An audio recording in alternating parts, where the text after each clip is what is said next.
अंचलर विभिन्न समस्यार आलोचना निमंते नवरंगपुर जिला उमरकोट ब्लॉक परिसर रे एक समिति बैठकर आयोजन करा जायतिला। एही बैठकर मुख्य उद्देश्य ब्लॉक रे थिबा 26टी पंचायतर विभिन्न समस्यार किपरि समाधान हेबो एवं कौन कौन समस्या रही से विषय रे आलोचना करा जायतिला।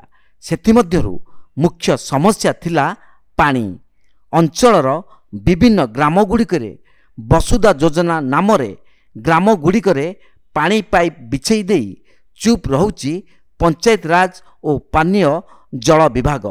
वर्ष वर्ष धरी ग्रामगुड़िकरे पानीर समस्या दूर होई पारु नाही बोली अंचलर किछि प्रतिनिधि और जनसाधारण आपत्ति करबा सह कनिष्ठ जंत्री शरद बेहेरांकु पानी समस्या काहेकि दूर होई पारु नाही से विषय रे प्रश्न करथिले।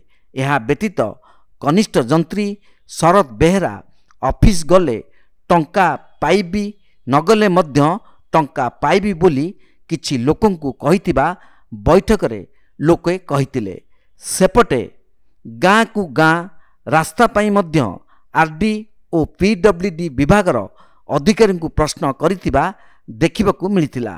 उक्त बैठक रे बीडीओ प्रीतिरंजन रथंक अध्यक्षतार स्थानीय विधायक नित्यानंद गंड, झरीगाँ विधायक प्रकाश माझी, RD SDO Krishnapriya Gamang, block अध्यक्षा सुशीला माझी, एई संकेत नायक, जिला परिषद चंदन राय प्रमुख मंचासीन अतिथि थिबा बेले प्रत्येक पंचायतर सरपंच समिति सभ्य एवं प्रत्येक विभागर अधिकारी और ब्लॉकर समस्त कनिष्ठ जंत्री उपस्थित थिले। उमरकोटरू दीपंकर डाकुआंक रिपोर्ट, तीर्थक्षेत्र लाइव।